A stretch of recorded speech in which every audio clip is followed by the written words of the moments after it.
In our Western world, most of us do not have much information about India.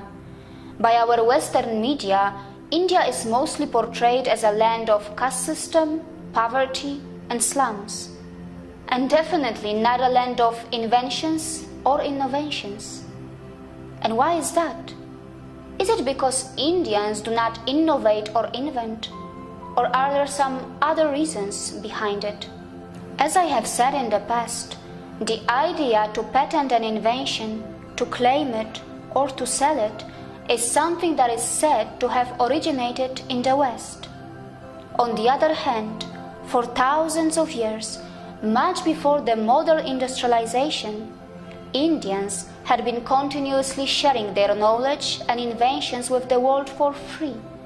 And today, I am going to share some facts that the citizens of the world deserve to know.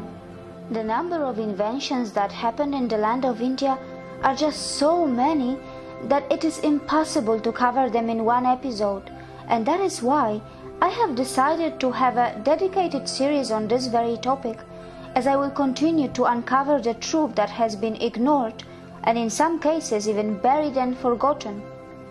Some people say that it is a waste of time talking about the glories of the past, but these people should realize that knowing about one's glorious past can boost one's confidence, and on the other hand, it can also help people to take inspiration from their own past instead of searching for an inspiration elsewhere. A country's great history motivates its citizens, fills them with self-confidence, and also helps them to learn from their past mistakes. So yes, it is important to talk about the past as much as it is to talk about the present and the future. India's past is full of inventions and innovations in various departments like mathematics, astronomy, health, architecture, and many more. India was known for its highest quality steel that it produced. The type of steel that was being produced in India was something that later on Europeans started to refer as crucible steel. It is said that wood steel was exported from the Chera dynasty, and it was known as Syriac iron in Rome, and later it was also referred as Damascus steel. In the world of mathematics, India has given the world so many legends who single-handedly shaped the world that we live in. If some of you still do not know where zero comes from, it's time that you ask some serious questions to your teachers in your countries. Aryabhata and Brahmagupta are some of the names that we should be aware of, and they were born in the country that we know as India. Also, it is said that around 665 CE, Brahmagupta presented what is possibly the first instance of finite difference interpolation. Further, the practice of using a decimal mark is known to have derived from the decimal system used in Indian mathematics.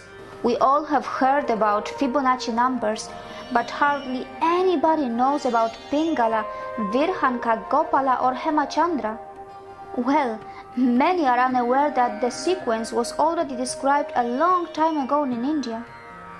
The same goes for Pascal's triangle, which is said to have already been referred in Chanda Shastra, and once again, Pingala was the author. As far as calculus is concerned, have you ever heard about Indian connection with it? And how about Pythagoras' theorem? Do you know about the Indian and the Chinese connection? By the way, I'm also wondering if you were ever told that the so-called modern procedures like plastic surgery and cataract surgery were already being performed in ancient India, because I had absolutely no clue about it until I came to India.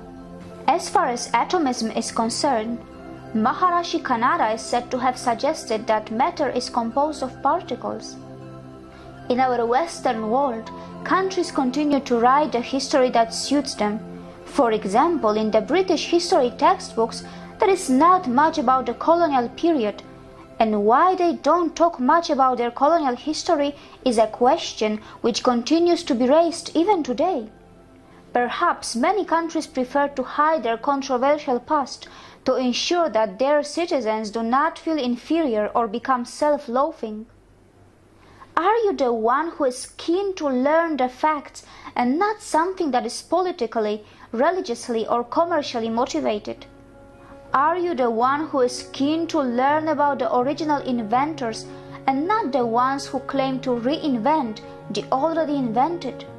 Are you the one who is ready to look beyond the idea of blind patriotism for your country and accept the truth regardless of who it ends up glorifying? If you think you agree with this, it's time that you rise and challenge the institutions that continue to teach you distorted history. Because the truth cannot have two faces. I am sure that there are people who are ready to accept the truth and welcome it. And together, we all can make this world a better and less confused place. For once, let's put aside our personal glories and fame, or our personal interests and our selfishness, and take the historical and possibly a challenging step to change the syllabuses in the textbooks of the schools around the world, and replace it with the history that is not written to glorify a certain group or a community, but is based on an honest attempt to understand the past events. Let us do it for our own sake and for the sake of peace and harmony, so that we can strengthen the bond between countries and also between the world citizens. See you again.